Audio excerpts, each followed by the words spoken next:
Era ajunul Crăciunului, iar Oliver, un băiat de 9 ani, cu ochi mari și curioși, își petrecea seara cu bunicul său Leonard, într-o cabană micuță la marginea unei păduri acoperite de zăpadă. Bunicul avea darul de a spune povești care păreau mai reale decât viața însăși. Spune-mi o poveste cu Moș Crăciun, bunicule, dar vreau să fie ceva ce n-am mai auzit niciodată, spuse Oliver, înfășurat într-o pătură călduroasă. Bunicul Leonard zâmbi misterios. Foarte bine, Oliver. Ce-i spune dacă ți-aș dezvălui un secret? Există 7 fabrici magice la Polul Nord, fiecare condus de un spiriduș cu un talent special. Nimeni nu le-a văzut niciodată. Și noi am putea merge acolo? Întreabă Oliver cu ochii sclipind de entuziasm. Asta se poate petrece numai dacă Moș Crăciun însuși ne invită acolo. Bunicul Leonard clătină din cap, dar apoi scoase din buzunar o cheie strălucitoare. Ești pregătit pentru o aventură pe care n-ai să o uiți niciodată? Da, sigur că sunt pregătit, bunicule. Într-o clipită, cei doi s-au trezit într-o sanie trasă de renii lui Moș Crăciun. Oliver simțea cum inima îi bate așa de tare că parcă vroia să iasă din pieptul său. Pe măsură ce se apropiau de Polul Nord, în fața lor apăru un complex de 7 clădiri imense, fiecare luminată în culori diferite. Moș Crăciun însuși îi întâmpină cu o îmbrățișare caldă. Bine ați venit, Oliver și bunicule Leonard. Știu că sunteți curioși să vedeți cum se fac jucăriile. Haideți, spiritușii vă așteaptă. Atunci, Moș Crăciun, bunicul Leonard și Oliver porniră împreună cu spiridușii să viziteze toate fabricile de jucării. Prima fabrică pe care au vizitat-o este fabrica de jucării făcute manual și este condusă de spiridușul Tinker. Prima oprire, deci, a fost făcută în fabrica de jucării făcută manual, care era luminată în culoarea roșie, unde spiridușul Tinker era șef. El purta un șorț plin de pete de vopsea și ținea în mână un ciocan micuț de aur. Fiecare jucărie de aici e unică, de la trenulețe de lemn până la casele de păpuși, totul este lucrat cu migală, spuse Tinker. Oliver a văzut spiridușii cioplind, lipind și pictând jucării cu o precizie uimitoare. În aer mirosea a lemn proaspăt și a lac strălucitor cu care se vopseau jucăriile din lemn. În această fabrică, spiridușii taie cu grijă bucățile de lemn pentru trenulețe, pentru avioane, pentru mașinuțe și pentru căsuțe de păpuși, folosind instrumente magice. Fiecare jucărie este pictată manual, cu pensule subțiri, iar detaliile sunt uimitoare. Când o jucărie este terminată, spiridușul Tinker verifică fiecare centimetru, asigurându-se că totul este perfect. O mașinărie specială vopsește cu lac jucăriile, oferindu-le o strălucire aparte. Atmosfera miroase a lemn proaspăt și vopsea, iar sunetul ciocanelor mici creează o melodie constantă. Au mers apoi la fabrica numărul 2, care este fabrica jocurilor video. Această fabrică este condusă de spiridușul Pixel. În fabrica de jocuri video, luminată în portocaliu, spiridușul Pixel îi întâmpină cu un ecran uriaș care afișa luminile virtuale. Eu creez vise digitale, Exclamă Pixel. De la platforme de aventură la simulatoare, aici se naște magia electronică. Oliver s-a minunat de consolele și calculatoarele care transformau codurile în lumini fantastice, fiecare gândită să aducă bucurie. Într-un laborator care semăna cu o navă spațială, spiritușul Pixel și echipa lui creează lumi digitale fascinante. Proiectează jocuri cu ajutorul unor console magice, iar personajele sunt desenate pe tablete speciale. Spiritușii testează fiecare nivel al jocului, asigurându-se că provocările sunt interesante și că grafica este impecabilă. Codurile sunt transmise pe tablete luminoase, iar ecrane holografice proiectează jocurile finale.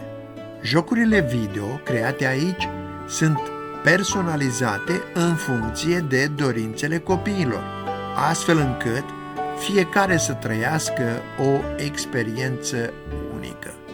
Fabrica numărul 3 este fabrica de roboți. Conducerea acestei fabrici aparține spiritușului Gear. A treia fabrică, deci, este cea a roboților și este luminată în galben. Ea este condusă de spiritușul Gear, care purta o cască și mănuși metalice.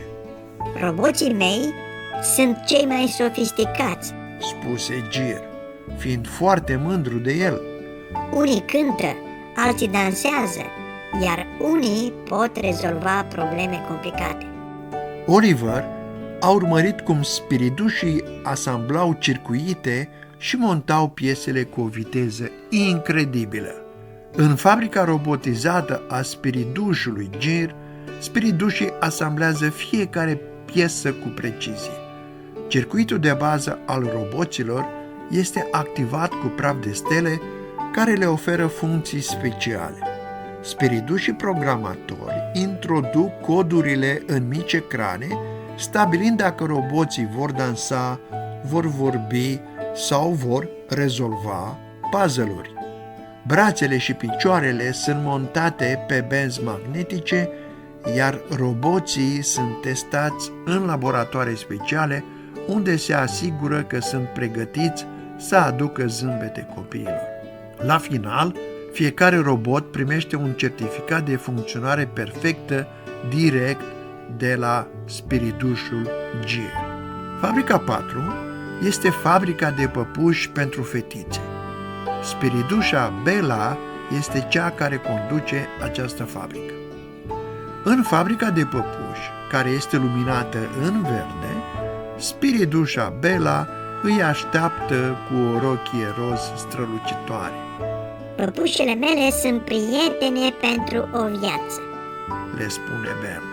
Fiecare vine cu accesorii și haine de vis. Oliver a văzut cum mașinile croiau țesături fine, iar spiritușii pictau cu grijă fețele păpușilor, dându-le personalitate. Într-un atelier plin de culori, spiritușa Belle creează păpuși care prind viață sub mâinile sale iscusite. Spiritușii croitori cos rochițe fine din țesături strălucitoare, iar alte echipe se ocupă de părul păpușilor pe care îl coafează și îl vopsesc în culori strălucitoare. Fețele păpușilor sunt pictate cu atenție, astfel încât fiecare să aibă o expresie unică. Spiritușii montează brațele și picioarele, verificând de 3 ori ca păpușile să fie perfecte. La final, fiecare păpușă este împachetată într-o cutie decorată cu flori și steluțe. Oliver și bunicul Leonard au ajuns la fabrica de puzzle. Spiritușul Puzzleon este cel care conduce această fabrică. Fabrica de puzzle, luminată în albastru, era o lume a misterelor, condusă de spiritușul Puzzleon, un maestru al enigmelor. Eu creez provocări care îți testează mintea. spuse spiridușul Pazleon. Oliver a văzut cum fiecare piesă era tăiată cu precizie, iar spiridușii testau fiecare joc pentru a se asigura că toate se potrivesc perfect. Spiridușii artiști pictează scene uimitoare, de la peisaje până la castele fantastice, care sunt apoi transformate în puzzle-uri. O mașinărie specială numită separatorul magic taie desenul în piese mici și complicate, fiecare piesă fiind verificată pentru a se potrivi perfect. Spiridușul testează puzzle-urile în camera specială a provocărilor, unde asamblează complet fiecare produs înainte de a fi trimis. Și uite așa, Oliver și bunicul au ajuns la fabrica de Lego. Spiridușul Brick conduce cu multă iscusință această fabrică. În fabrica de Lego, care este luminată în indigo, el este înconjurat de mii de cărămizi de Lego foarte frumos colorate. Eu construiesc vise care prind formă, exclamă Brick. Oliver s-a minunat de mașinile care turnau și colorau micile piese, transformându-le în seturi de construcție incredibile. Spiridușul Brick coordonează o echipă de maestri constructori care creează cele mai incredibile seturi Lego. Fiecare cărămidă este turnată într-un material rezistent și ușor, iar culorile sunt adăugate printr-o procedură secretă ce asigură strălucirea lor. Spiridușii proiectează seturi care includ clădiri, vehicule și creaturi fantastice. Fiecare piesă este testată pentru a se îmbina perfect cu celelalte, iar instrucțiunile sunt imprimate pe hârtie specială. În această fabrică, imaginația este singura limită, iar fiecare set Lego este conceput să inspire creativitatea. Și în sfârșit, Oliver și bunicul au ajuns la fabrica numărul 7, care este cea a jucăriilor din Pluj. Ultima fabrică luminată în violet este cea a jucăriilor din Pluj, condusă de spiridușa Fluffy. Îmbrăcată într-o salopetă pufoasă, ea îi întâmpină cu brațele pline de ursuleți moi. Fiecare jucărie din Pluj trebuie să fie cea mai îmbrățișabilă, spuse ea râzând. Oliver a văzut cum spiridușii umpleau animalele de pluș cu materiale pufoase, iar apoi le coseau ochișorii veseli. Într-un atelier moale, ca un nor, spiridușa Fluffy coordonează crearea jucăriilor din pluș. Spiridușii croiesc formele animalelor și le umplu cu materiale pufoase aduse din nori magici. Ochii, nasurile și gurițele sunt cusute manual, astfel încât fiecare jucărie să aibă o expresie unică. Într-un colț al fabricii, o mașinărie specială parfumează ursuleții cu un miros delicat de pădure de brad. Fiecare jucărie este îmbrățișată de spiriduși înainte de a fi împachetată pentru a se garanta că este perfect îmbrățișabilă. După ce au văzut toate fabricile, Oliver era copleșit și foarte încântat. Moș Crăciun le-a mulțumit și le-a spus: Acum știți câtă muncă și magie e necesară pentru a aduce bucurie. Împărtășiți această poveste cu cei care cred în minuni. Când Oliver și bunicul s-au trezit din nou în cabana lor, băiatul ținea în mână un mic trenuleț din lemn, iar bunicul avea un zâmbet enigmatic. De atunci, Oliver n-a încetat niciodată să creadă în magie și să spună povestea celor 7 fabrici magice tuturor prietenilor săi. Și nu uita, Dacă vrei să asculți și alte povești cu Oliver, dă click pe abonare și pe clopoțel.